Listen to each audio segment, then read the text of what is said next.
Meeting for the City of Lacombe, and we have our agendas in front of us. And does council have any comments or motions, or what are your wishes?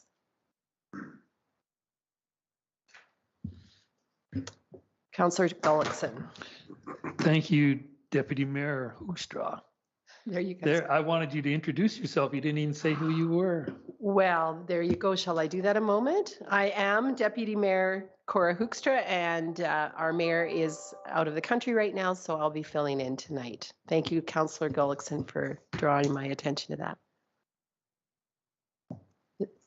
CAO Gowdy.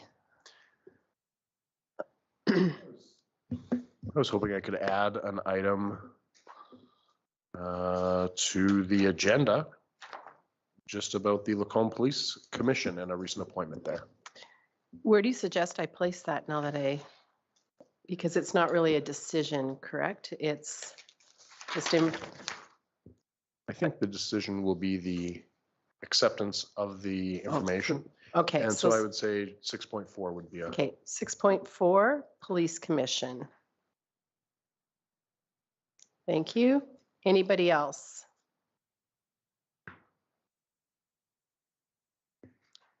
Councillor Koenig? I would so move we adopt the consent agenda as presented. Thank you.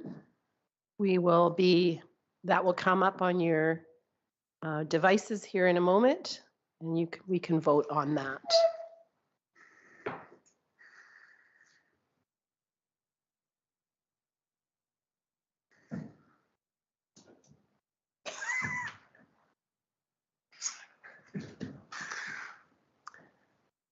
I'm trying to say, I'm assuming it's carried. Yes, it's carried. Thank you so much.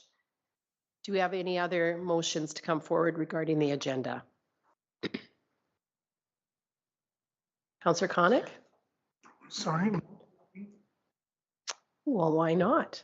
Councillor Hibbs. Thank you, Deputy Mayor Hoekstra. I don't have any additions, so I would move we adopt the main agenda as amended with that one item.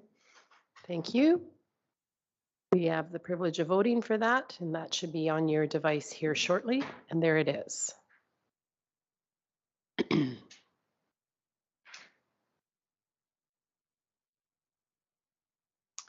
Everyone has voted, and that is unanimous as well.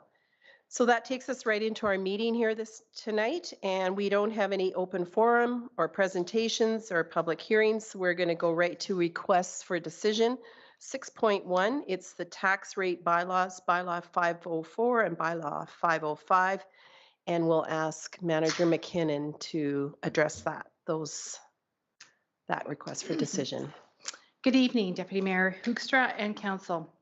This evening, I'm here to present the annual property tax bylaw 504 and paving tax bylaw 505 for consideration of second and third readings. The City of Lacombe provides essential core services that are available 24 hours, 7 days a week, including policing, fire, emergency management, roads, and utilities. The city also provides community value programs and services for parks, recreation, and culture. The services provided impact the quality of life for Lacombe citizens. The cost of these services is funded through taxes, utility rates, fees, and charges. Municipal taxes are used to fund services and programs that protect residents through fire, emergency services, and police services, transportation or movement throughout the city on roads, sidewalks, trails, as well as specialized transit, promote health and wellness through arenas, pools, and sports fields, create community beauty in parks, green spaces, infrastructure, and public art, increase the quality of life through community events and culture, and support community economics through business attraction. Also, they facilitate growth through land use planning and project management, provide transparency in communication and reporting, ensure financial sustainability through long-term planning, and facilitate the plan for the future through strategic planning, 10-year capital plan, and 3-year operating budget plan. Also foster sustainability through green initiatives and efforts to reduce greenhouse gases and protect community assets through asset management and long-term capital planning and infrastructure maintenance. The 2023 operating budget was approved by Council on November 14th, 2022. The municipal operations include core services, value-added services, asset management, maintenance, special projects, reserve transfers, and debt servicing. These operations are 100% funded by different funding sources, including property taxes, reserves, grants, user rates, development levies, and other sources. The first column on this slide shows the city's budget process and how it relates to the tax flow bylaw. During August or September to November, the city sits down and does their budget, and the process identifies total revenues required to deliver services. We then subtract other sources of revenue, including government grants, and then we subtract any fees, rates, and user rates and charges. And this results with what we need for tax revenue. The second column shows the assessment process. This occurs between December and May. The total revenue required in column 1 is used to calculate the amount of taxes payable on each property. The third column is the tax rate bylaw. Tonight, administration is requesting council to approve the second and third readings of property tax bylaw 504 and special paving tax bylaw 505, so we can prepare and send out tax notices in May.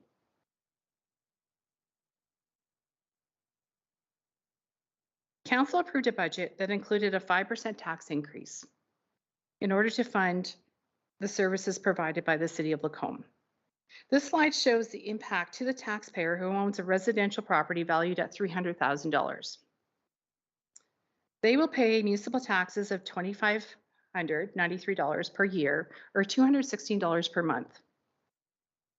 The 5% tax increase for this property would be $74.50 per year, or $6.21 per month.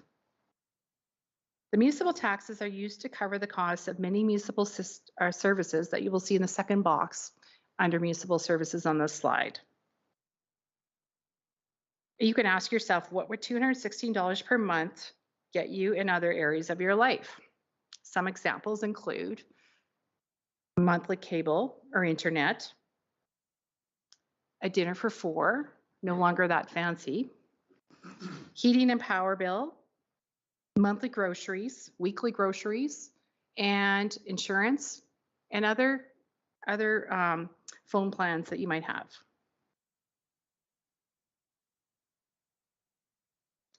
Bylaw 505 relates to the paving tax that is budgeted at 1% of municipal taxes for 2022. The revenue from this bylaw funds paving improvements within the City of Lacombe. The $160,580 to be collected from this tax will go directly to offset the partial costs of pavement rehabilitation on C&E Trail from 46th to 54th Avenue. This slide shows the impact to the taxpayer who owns a residential property valued again at $300,000. The annual impact is $25.14 per year, or $2.10 per month. What could you buy for $2.10, you might ask? In comparison, a coffee, a box of pasta on sale, pop, chocolate bar, bottle of water, your imagination.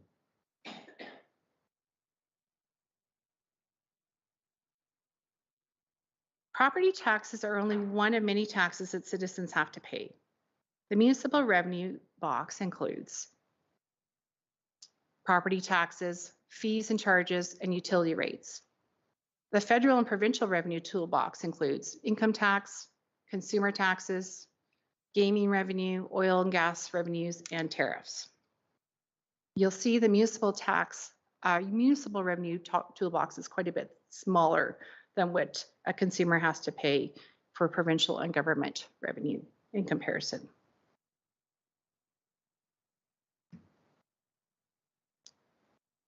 Tonight, again, administration is requesting that council approves the second and third reading of bylaw 504 and 505 for the municipal taxes. If there's any questions, I'm happy to take them. Thank you, Manager McKinnon. Council, does anybody have questions or comments? Councillor Dallas. Sure. Thank you, Mayor Hoekstra, Deputy Mayor. In the revenues column, there is one labeled designated industrial for $1,424. I guess, can you just explain so I'm familiar why that amount is so low and why there's so little in designated industrial? You bet. The designated industrial property is actually assessed by the province, and it relates to a lot of linear property related to underground gas and oil, I would assume. I'm not exactly 100% sure on all the different equipment that is included in that, but we get told by the province what the assessment is. They do the assessment and then we tax accordingly for the linear property designated. CAO Gowdy. Yeah, so designated industrial property is defined by the province, and there's a specific list. But Senior Manager McKinnon is right. It's some oil and gas infrastructure, some linear assessment, and then it's what's called like major. They call it major plants. So it's things that are subject to significant machinery and equipment tax. So here in Macomb County, we'd see certain petrochemical plants would be designated industrial property. And so a few years back, well, probably quite a few years now, the province had received concern from the industry that allowing each individual assessment office to determine the value of these really significant assets led to some inequities across the province. And so the province said, yeah, that's right. We'll make a class called designated industrial property, and we, the province, will take over assessing to make sure it's uniform across the board. So the city of Lacombe actually doesn't have significant designated industrial property, as you can see there, but Lacombe County would have, I would guess, the majority of their assessment would be made up by designated industrial property, but that is just a guess. I haven't confirmed that. Are there any other questions? Councillor Connick. Thank you, Deputy Mayor Hoekstra. I just want to double check on the Lacombe Foundation. That's the new, I know there was an increase, but I wanted to make sure that that was the requisition that was sent. I thought the number was a little higher, but if that's right, then that's right. That's fine. That's the latest requisition we have, yeah. Thank you. I do have a question. Can you, in a nutshell, tell the public what's the difference between the tax rate, the increase, the mill rate? Like people kind of they don't really understand a mill rate where, or I shouldn't say they don't. I've just had that question addressed to me. The tax rate is the easiest one to compare an increase from the prior year to this year because your mill rate could change. Your mill rate is basically taking the total assessment that we have for the city of Lacombe and dividing it by the revenue classes. And we have residential and we have non-residential and we have farmland. And so we would be classifying what we need for revenue overall and dividing that, the assessment values to determine what the mill rate would be. So the mill rate is a calculation that we come up with based on the current assessment of the time. It's not as easy to compare as the tax rate from year to year because your property could increase in value as well. We could have a decrease in different types of property classes. So it's not comparable necessarily as easy year to year. Thank you. Anybody else? Oh, Councillor Gullickson. Thank you, Deputy Mayor Hoekstra. I'd like to move that council give second reading to bylaw 504. Are there any further comments or questions? No, then that motion will be in front of you and you can vote now.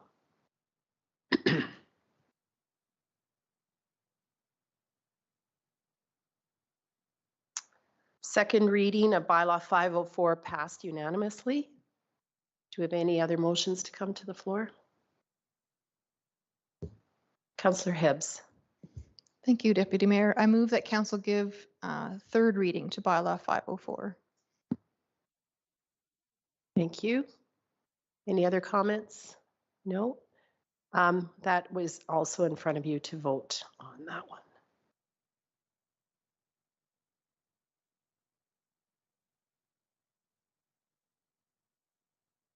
And that is also unanimous. So bylaw 504, the annual property tax bylaw, has passed second and third reading. Excuse me, Councillor Dallas. Thank you. Motion that council give second reading to bylaw 505. Thank you, Councillor Dallas. Does anybody have any comments or questions pertaining to the paving tax bylaw? No?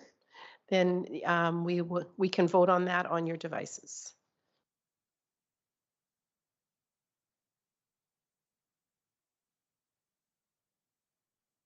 Everyone has voted and it's unanimous. Is someone willing? Go for it. Thanks, Councillor Dallas. Thank you. That council give third reading to bylaw 505. Any further comments or questions? Councillor Gullickson. Thank you, Deputy Mayor Hoekstra. I just have a question on procedure. When we're doing the paving on CNE Trail, will there be any, and I think we've talked about this before, signage regarding that this is our special tax at work? That's just a comment. CEO Gaudi. We hadn't, excuse me, we hadn't planned any at this time, but that is something that we've heard some support from in the past, and I think we could look at incorporating that very thing to make sure we're demonstrating the value and completing that feedback loop to the community. So we will introduce some level of on-site signage tying the special paving tax to that work. So now, any other questions pertaining to this particular bylaw? 505, the paving tax bylaw? No more questions? Then we can vote.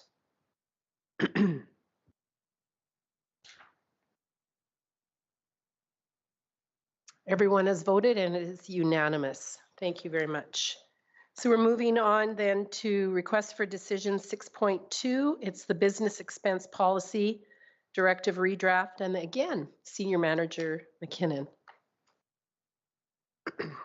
Thank you, Deputy Mayor Hoekstra and Council. Tonight, I'm here to present phase 3.7 of the Data Integrity Project.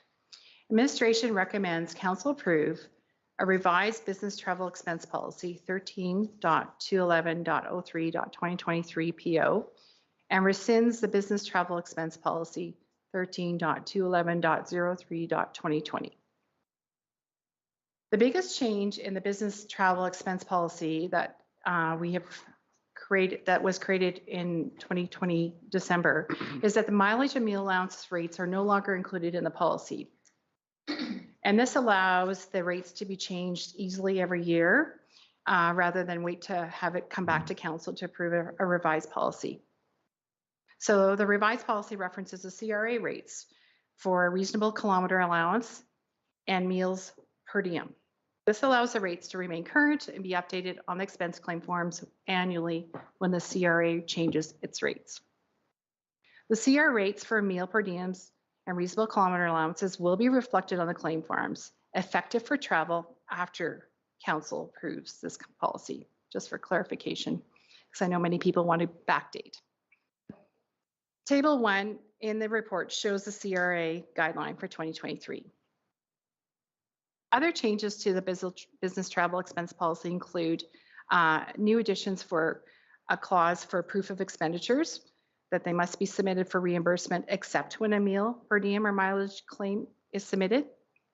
Also, under 7.1.5, approvers are made aware of travel, hospitality, conference and events, and exceptions in advance of the expenditure. And also 7.1.6, if requested by the approver, rationale supporting the expenditures related to the city business may be required prior to reimbursement being approved. I'd just like to put a plug in on the benefits of per diems when traveling. is that an employee doesn't have to retain their records or show how they spent their meal allowance, only have to provide backup of whether the event included meals or not. So this simplifies the expense claim process for both the employee, the approver, and administration. And by aligning meal per diems and the kilometer rate with the CRA rates, reimbursements are not taxable nor are they considered income for the employee. I'm happy to answer any questions you might have. Thank you, Senior Manager McKinnon. I have a question, or actually a couple. So are you asked, like, does it state in here that this is effective today going forward, or how do we know that piece for sure? Like, I was just looking for it because there's no date actually on the policy, or is... The previous policy will be in effect until you rescind it. So once you rescind that business travel expense policy that was dated in 2020, the new and approve the new policy, that will be the date it becomes into effect. Okay. And then my second question is, why CRA rather than an Alberta government per diem rate? The CRA both deals with taxable benefits, like whether you're entitled to get that allowance, and it also is easily found and updated annually. So it's a rate that we don't have to dig for very far, and it's something that everybody can find a link to, and also multiple people can remind us when it changes. Thank you very much. Any other questions from Council? Councillor Hibbs. Thank you, Deputy Mayor Hoekstra. Just a question on the pre-approval process. It mentions that it must be required in writing and approved by both the mayor and the CAO in advance of the expenditure. What if it's one of those two people that are requesting? Does it then just automatically default to, say, the deputy mayor, or is that already outlined in here? I didn't notice that it was, but if you could just clarify on that, please. In practice, that has been largely what it has been, and it's been the back and forth agreement has been largely just between the mayor and CAO. So there hasn't been a third party introduced. If you're involved, if you wanted to include one, sounds like a good idea, I would direct so now. Councillor Koenig.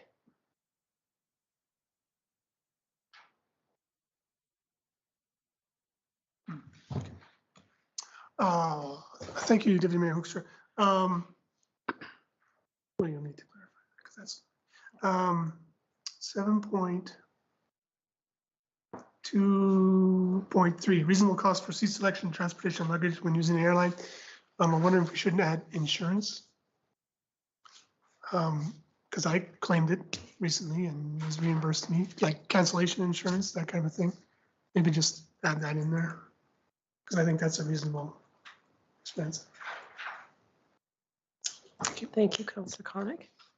Anybody else? Councillor Hibbs, did you want to add something there? Yes, thank you, Deputy Mayor. Yeah, I'm looking specifically at 7.3.1, like the sections that are underneath that is where I've noticed it. I mean, I do recognize that earlier it does talk about for the mayor's expenses, the deputy mayor signs off on them, but I don't feel like that's strong enough direction in the overall policy to direct that in a situation where you're asking for pre-approval because you're dealing with things like alcohol or the typical ineligible expenses. It seems to me that it would be better accountability to have that third person involved if one of the two parties requesting is one of the two that would typically approve. It's not that I don't trust that, that things are being done kosher, but it's just we have that already in place for other means of expenses. So I think it would be appropriate to mirror that specifically in that section as well. Do we have a suggestion? Okay, CAO Gowdy. So maybe I would suggest that the wording would be, approval is required prior to the event in writing and must be approved by both a member of council in addition to that making the request and the CAO in advance of the expenditures. Receipts are required. That actually, sorry, that might not cover, does that cover what you're looking for or no? In 7.3.1, I 3.1. think. I think what I'm looking for is right now you have a party of 2 doing pre-approvals. I think a party of 3 would be appropriate. And it doesn't matter whether it's a CEO requesting or the mayor in that case requesting. That third person is able to fill that second slot. That would be my request. CEO County, yeah. The mayor, deputy mayor, and CAO. is Brilliant. accepted. Okay. Does it have to say 2 of the following, or is it just always all 3 people? I would say that would seem cumbersome to request the 3. I think 2 only in the situation where one of the original 2. Right. Right. So Does that make sense, CEO County? so if I were to make a Approval is motion, sorry.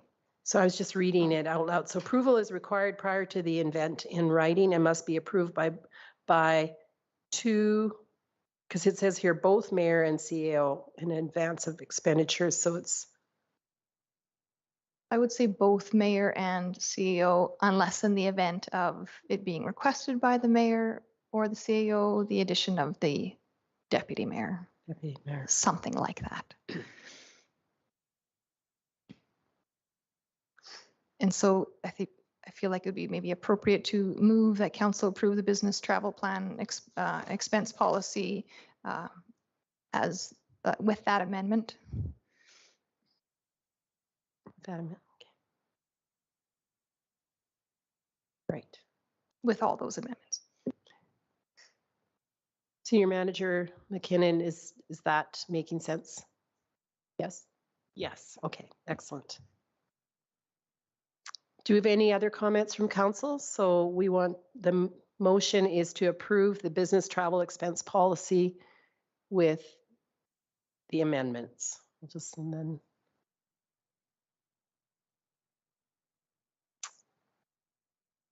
All right, are we able to vote on that? As amended, yes. Okay.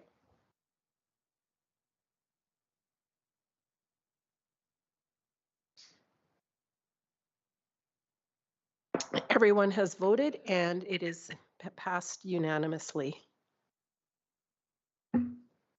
Councillor Konik. I would so move that council rescinds the business travel expense policy 13.211.03.2020. Thank you, Councillor Konik. Any comments or suggestions regarding that motion? I see none, so we should be able to vote regarding that one. It's right in front of you. Yeah.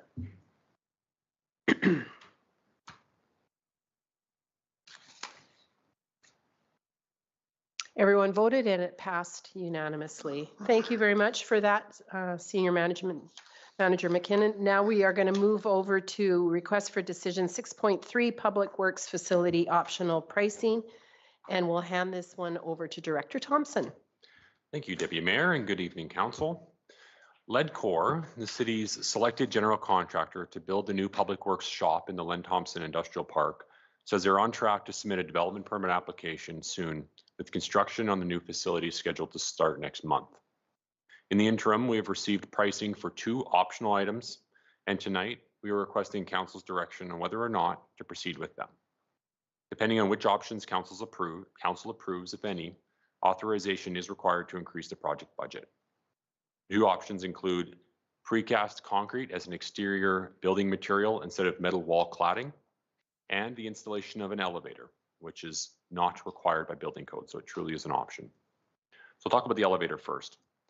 The elevator would cost or add to the project $173,000 and $173,166, and this is for a commercial elevator, not a wheelchair lift.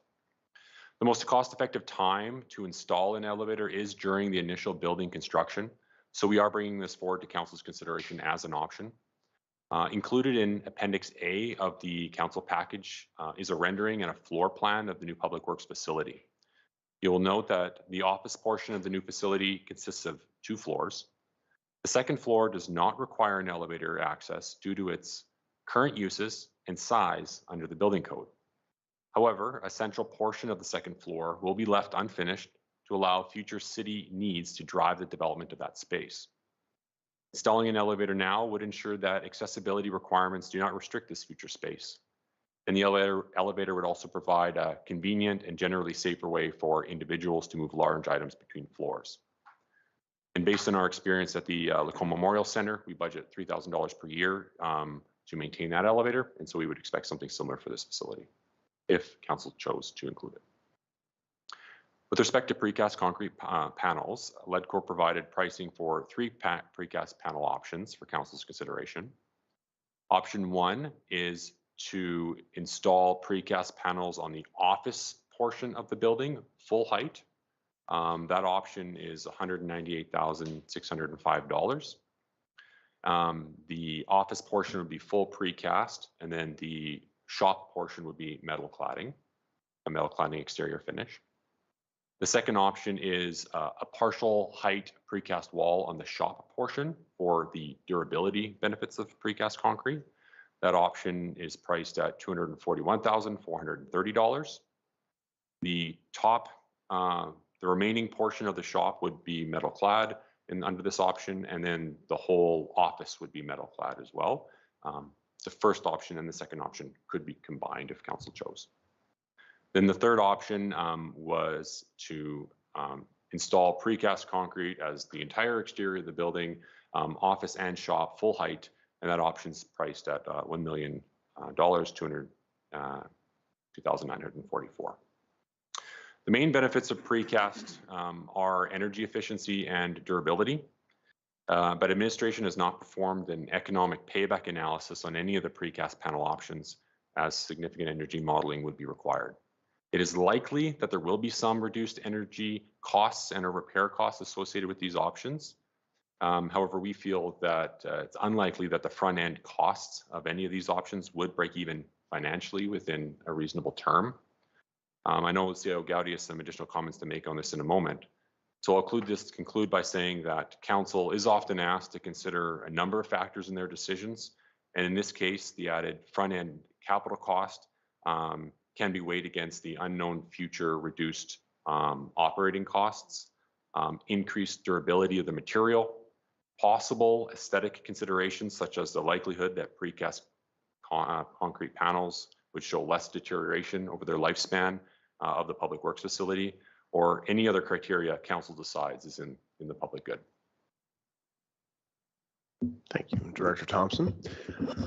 So I think that is important to note that from a financial standpoint, although we have not done detailed energy modeling, it is really unlikely that the differential between the what I'll call the steel-faced sandwich and the concrete-faced sandwich is going to equate over the long term, or sorry, over a reasonable term, to actual cost savings for the municipality.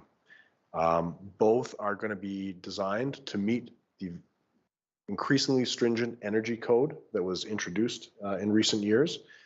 And so they're both going to be a high quality, low operating cost and maintenance product.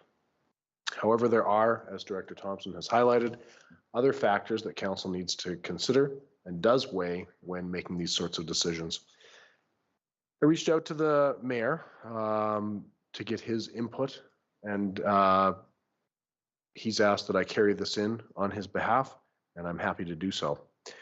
So he begins by saying, no problem for the intrusion. I'm actually out doing some wildlife watching as I text this, so he's having a great time.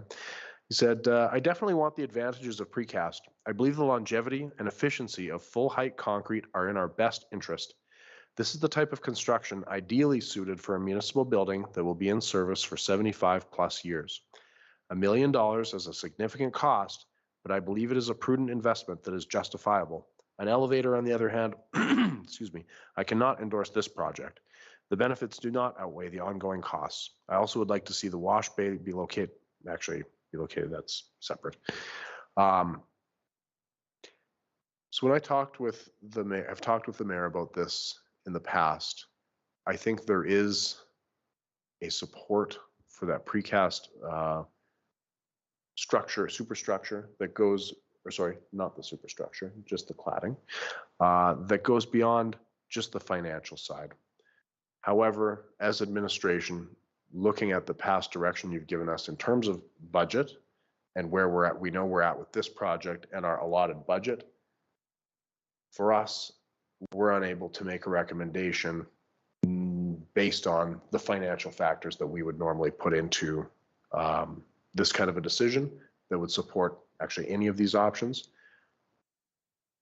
What we are looking for this evening is clear direction that we can then carry to our contractor tomorrow and get that building permit rolling and get this project moving.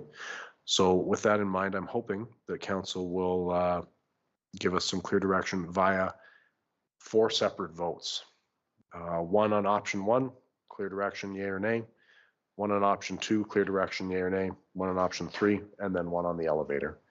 Of course, if you choose to give direction in a different format, we'll take that as well.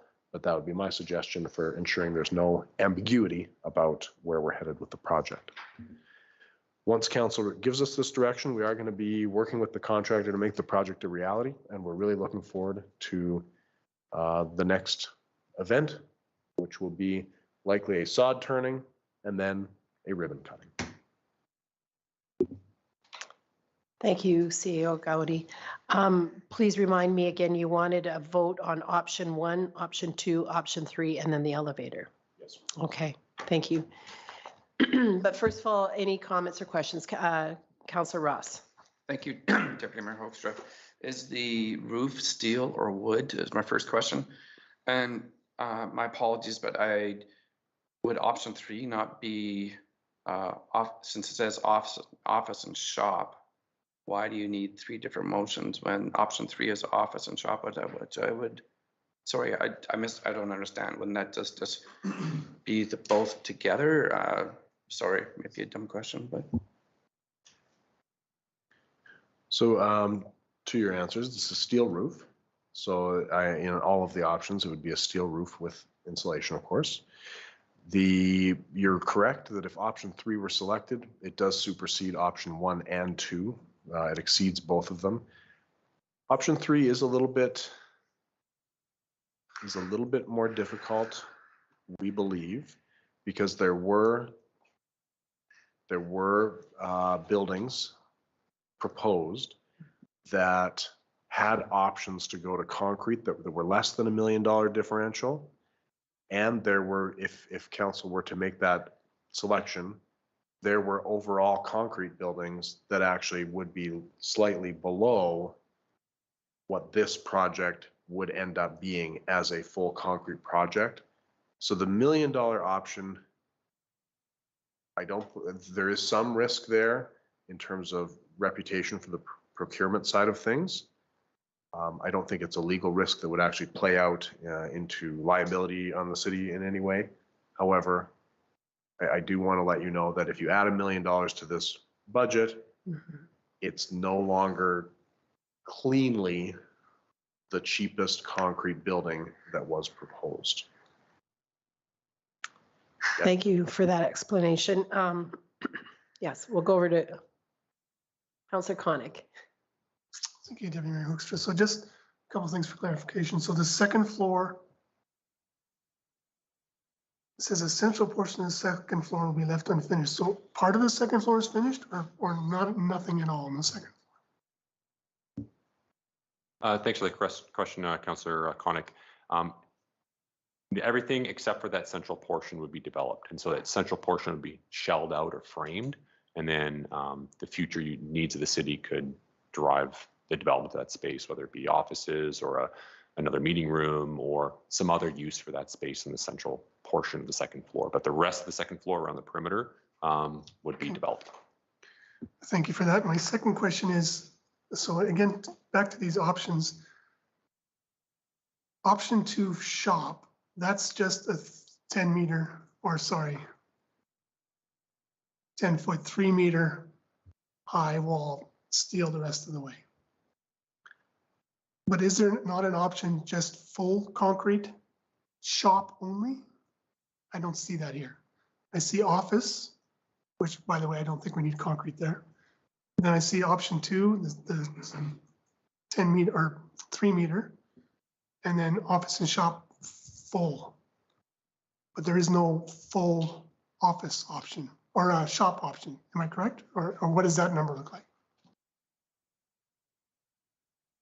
So to Councillor Connick, so we didn't receive pricing on that specific option. I think it's reasonable to say that the shop is it's about 1/4 office, 3/4 shop. And so we could explore that option further with the contractor, but some direction on that. It certainly wouldn't be more than $1 million. If you're thinking about it tonight, it's probably in the range of $750,000, $800,000 in terms of full height office, full height shop precast concrete. And so a direction to pursue that would be in that order of magnitude, I imagine. Director Thompson, like when I look at the numbers here for full height office and shop is $1 million and the office is 200,000. So it's logical to think that if you just do the shop, it would be 800,000-ish, right? Is that, so that's, and if it is the will of council, could we make an option 4 then? Okay, thank you. Councillor Hibbs. Thank you, Deputy Mayor. I guess I have a couple of questions about some unusual practices. I do want to comment that I find it a little unusual that we would reach out to a member of council that isn't here for their comment, and especially to be read into the public record. I guess I'd ask administration to think about whether that's a good practice going forward. I would suggest it's not. People have the ability to Skype in or Zoom in if possible. Otherwise, they are absent. They can share their thoughts with fellow councillors via email or something, but not to have their actual words read out into a meeting. I'm not comfortable with that, but there's no rule, I guess, against it, but I'm just making that comment. So back to the matter at hand, I'm also a little uncomfortable about actually this whole decision. I'm curious as to how this came about, if this was something that the contractor just offered on their own, or if that was something that the city sought out. This is problematic for me because if we wanted a concrete building, we would have taken a concrete bid. We would have accepted that, and we didn't. We went with steel, and now it feels like we're trying to do a concrete building after the fact. And as administration has already pointed out, not necessarily the best pricing for that. So my question would be then, please, is how did this come about?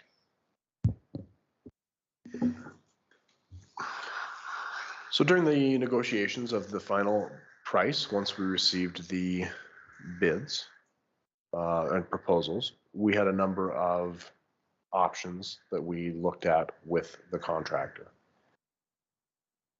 Due to some discussions with council, we felt there was an interest in considering a potential concrete structure for the building. And so we reached out immediately after a discussion of that nature and requested pricing for consideration. And that's why we're here today.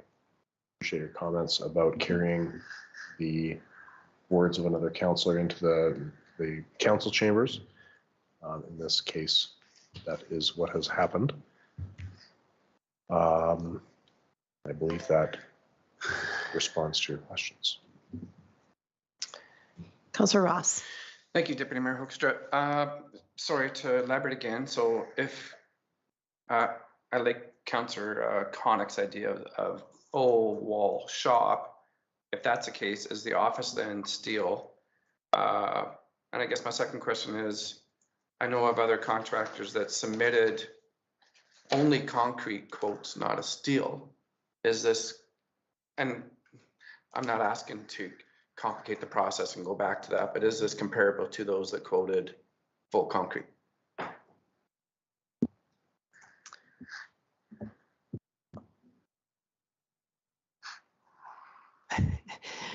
Director Thompson, I think you came out first there, but yeah, go ahead.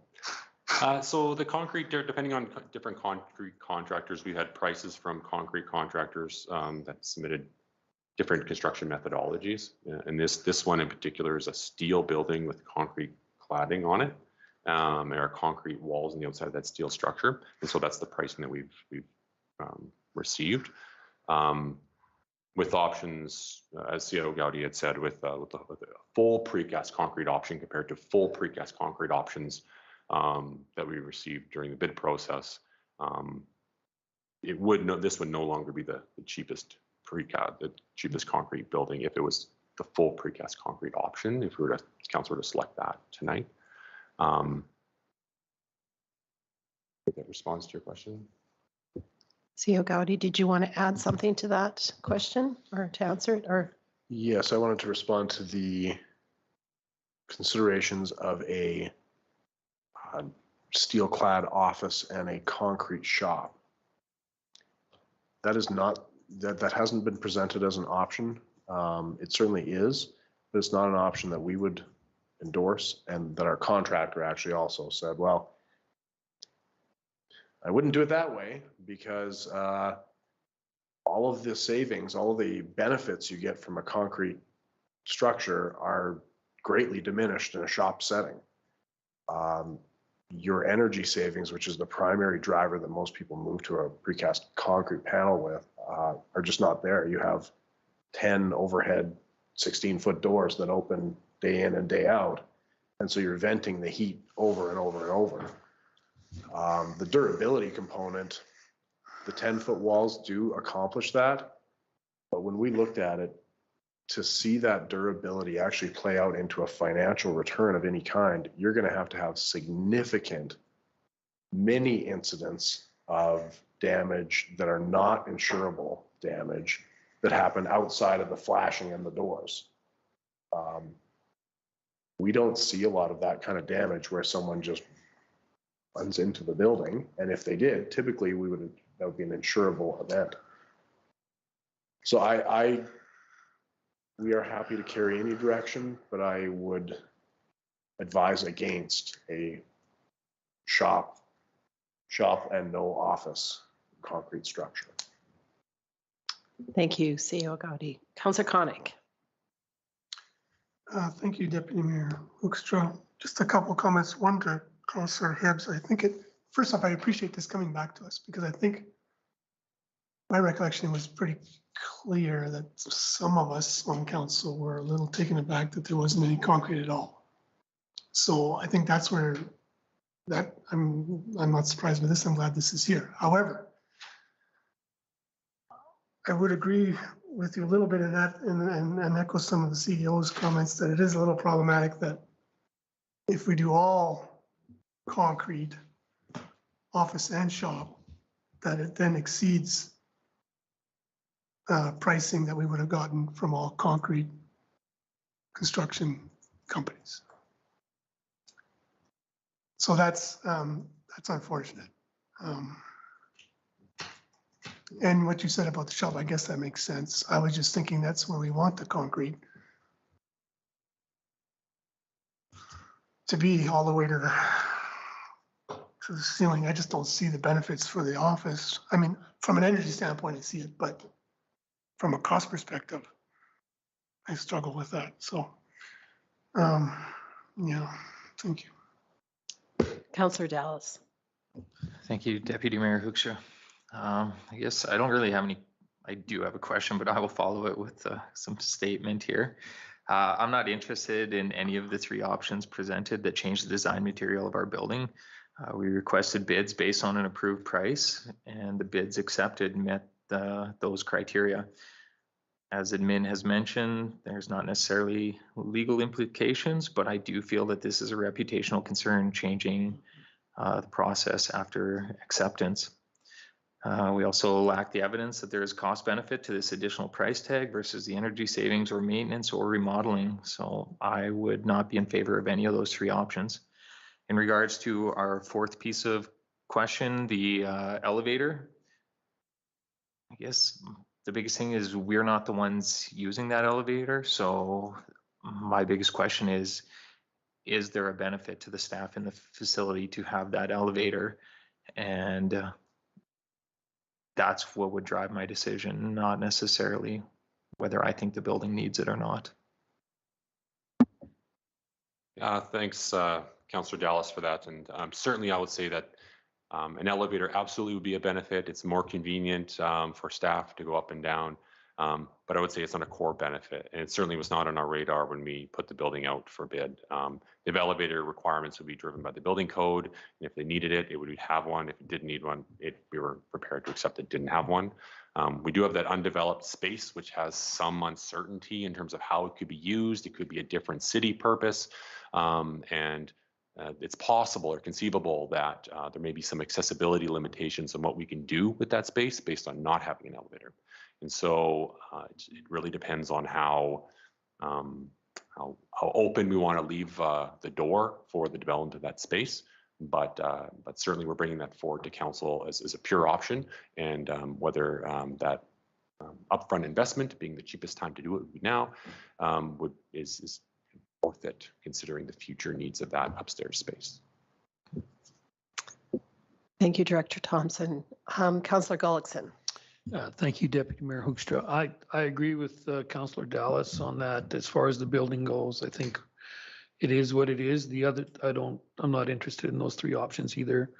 When it comes to the elevator, I have concerns about the long-term maintenance for it, but considering we haven't even defined that space yet, I'm thinking that the elevator should go in and put it in, and that gives us the best flexibility for that upper level. The long-term maintenance is the biggest concern, not the additional cost, but I think we don't really have much choice.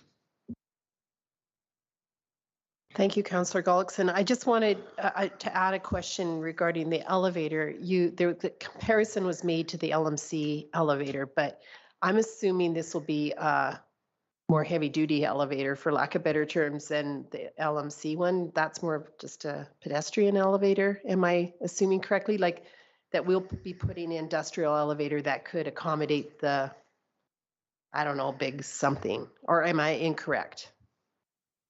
So the code would be for a hydraulic, full-size hydraulic commercial elevator. So something you typically see in an office building or in a smaller hotel, something like that. So I wouldn't say it would be industrial in that it's extra wide or extra deep. It's just your typical elevator you'd be used to seeing when you go to an office building or any other building you'd expect to see a commercial elevator in. Okay, thank you. CEO Gowdy. Yeah, I did want to just point out it is not required by code, and there are offices and meeting spaces on the main floor that it isn't to say without this elevator we can't accommodate anyone with mobility challenges in the building. We absolutely can. This would provide of course it's extra flexibility, but it comes at a cost of $175,000 plus $3,000 per year in operating costs. Plus, it takes some of the space that could be used for other purposes and repurposes it to an elevator. I mean, the footprint. Councillor Connick. Thank you, Deputy Mayor Hoekstra. I won't talk anymore after this. The elevator, if you're building a second floor, I don't know why you wouldn't put an elevator in. I mean, just for accessibility and down the road, who knows what kind of staff we may have one day. I mean, I recognize the costs and the operation costs associated with that, but because sure enough, you'll rue the day 10 years down the road when, well, we can't get to the second floor so-and-so because there's no elevator. So it's the cheapest to put in at this time. And again, I appreciate administration's efforts in bringing back these concrete. For me, the biggest problem is that if it exceeds lower costs from other bids that we had, then I have I appreciate it. I like to see these numbers and it helps me. But if these exceed costs that we would have had from another contractor who was doing concrete, then I can't, as much as I want to, I can't get on. Councillor Dallas and Gullickson made some good points. I just can't get on board with these other options. Thanks, Councillor Connick. What is the will of council? Does anybody have a motion they would like to make regarding this? Councillor Hibbs. Thank you, Deputy Mayor. I'd be willing to make a motion in regards to the elevator, if that's doable. Did we have wording specifically? No. that council approves additional capital funding as presented from the general capital reserve to include a elevator. Would that be an adequate motion? Okay, thank you.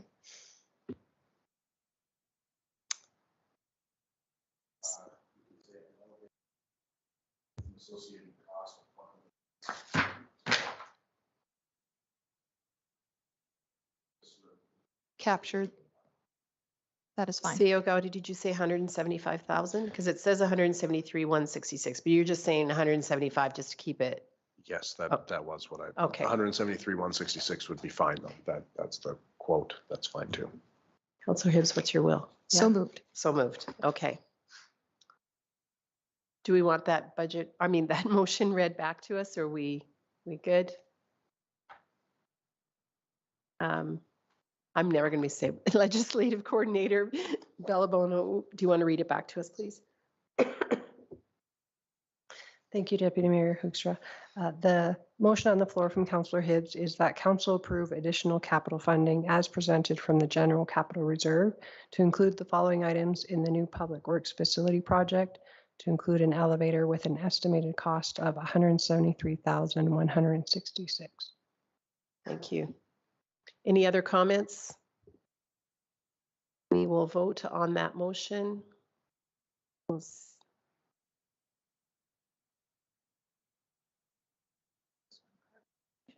My apologies, Councillor Hibbs. Sorry about that. I would argue that the general capital reserve and then not do including the following items, et cetera, but just get right to the elevator part. Just it seemed a bit clunky, but I know what you're intending to say, and I think you understand what I'm trying to say.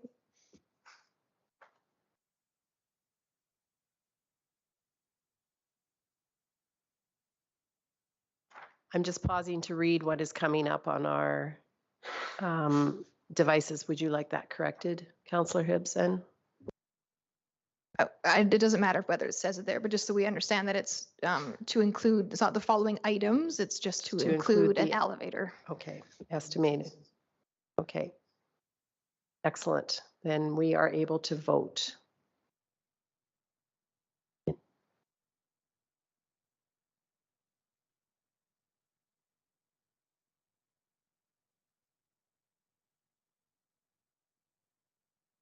We have all voted and that motion is carried. Are there, Councillor Dallas? So are these meant to be specific motions, or are these just going to be votes in regards to one motion at the end then? In regards to our three options? I guess I'm looking for direction from CEO Gowdy, but I'm thinking that we just could receive the rest of it as information. But I'm okay with being corrected. If you accept the rest as information that says we're not interested in any of the options, then and that would move us forward. However, if someone does want one Fair. of the three options considered, they certainly are able to put that forward as well. Councillor Ross. Thank you, Deputy Mayor Hoekstra. I'm still personally in favor of the shop, I'm still concerned of condensation doors opening down. The concrete would be the better option with the shop. So I'm just going to put option 2 as to include the shop at 241,430.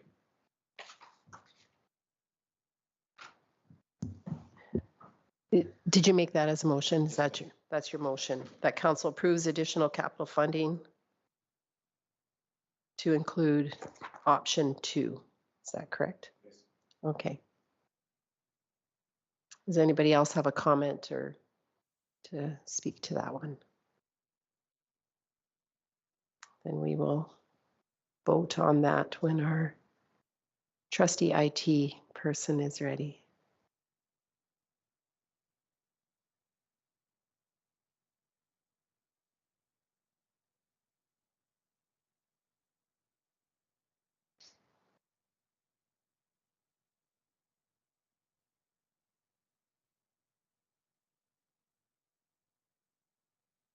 And it is coming up that council approves additional capital funding as presented from the general reserve, capital reserve.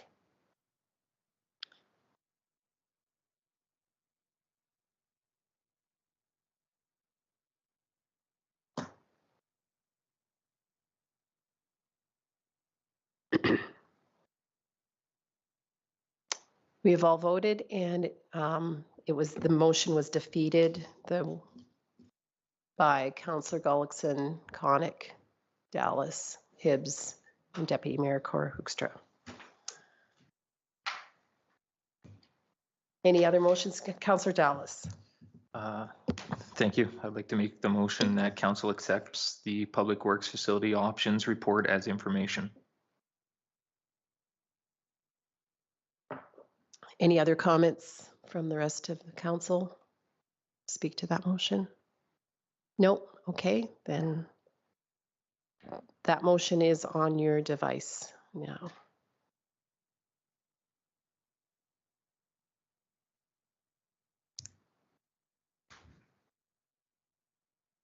We have all voted and that motion has passed. Thank you very much. And thank you to administration for bringing that to our attention.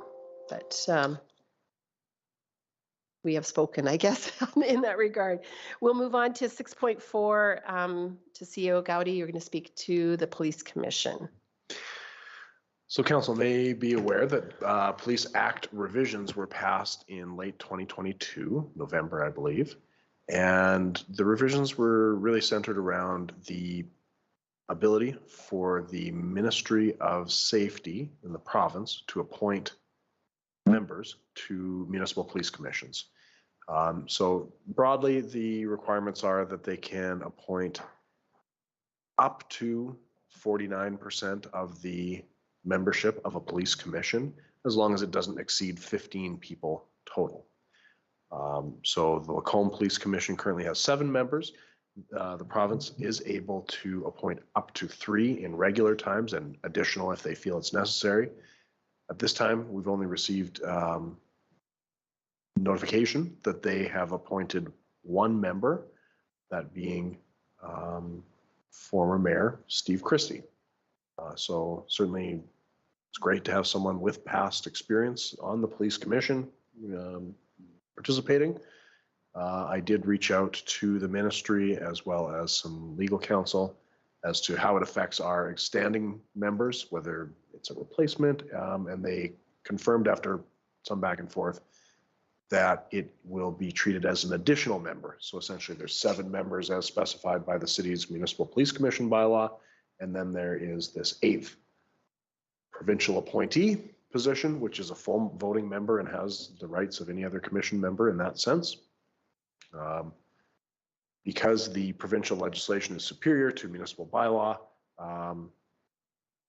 it just happens. There just is an 8th person, but we ought to proceed with the municipal police commission bylaw review that we had planned. And one of the updates that we ought to include there, or that I'll be recommending we include, would be acknowledgement of the provincial appointee, the process for doing so, and just acknowledgement that the province has done so. So I just wanted to let you know of that update that has occurred.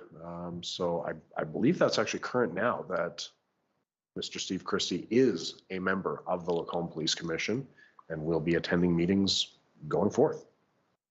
Thank you, CEO Gowdy. You are correct. He will be at, if he's able to be at the meeting on Thursday. Councillor Gullickson. Thank you, Deputy Mayor Hoekstra. Just a quick question. Is that position paid from the provincial government? Not to my knowledge. If you look at the legislation, it allows for municipalities to establish a payment structure. I don't think that's actually been tested. That is an interesting question.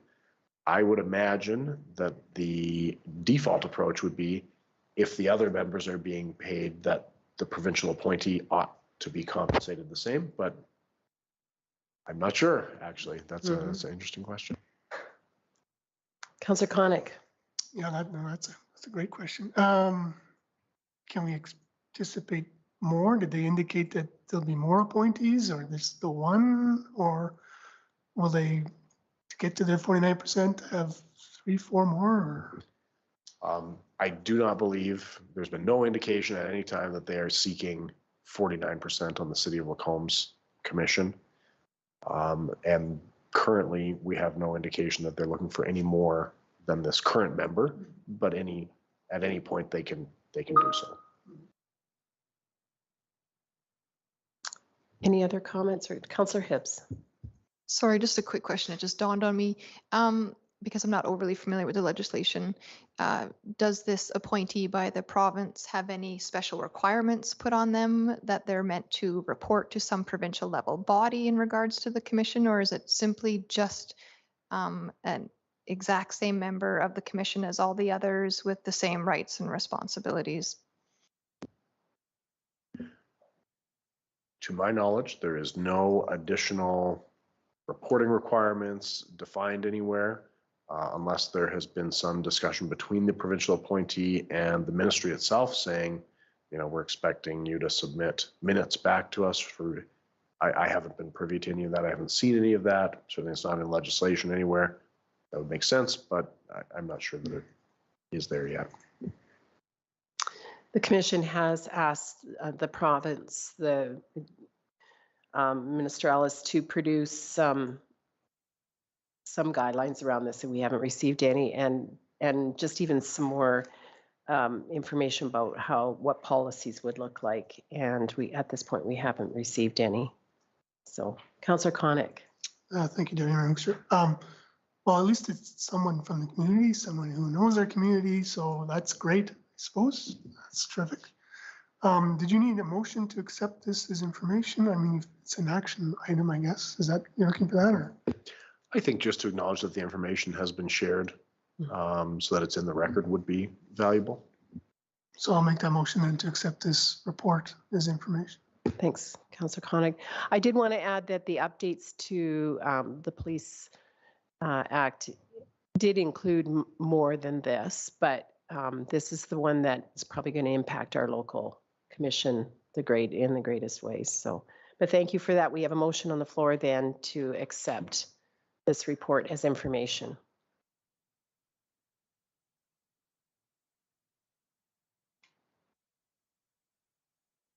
And we are able to vote.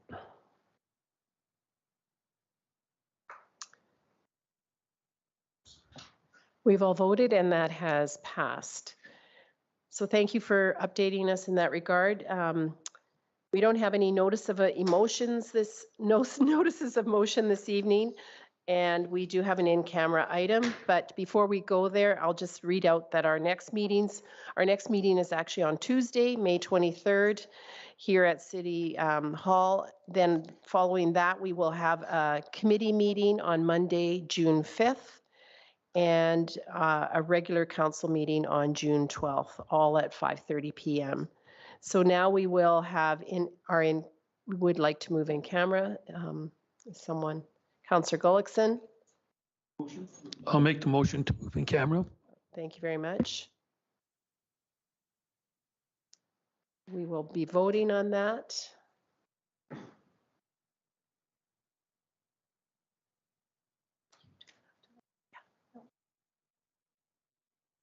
We have all voted and that has passed, so we will move in camera at 6:38. Is council in need of a break?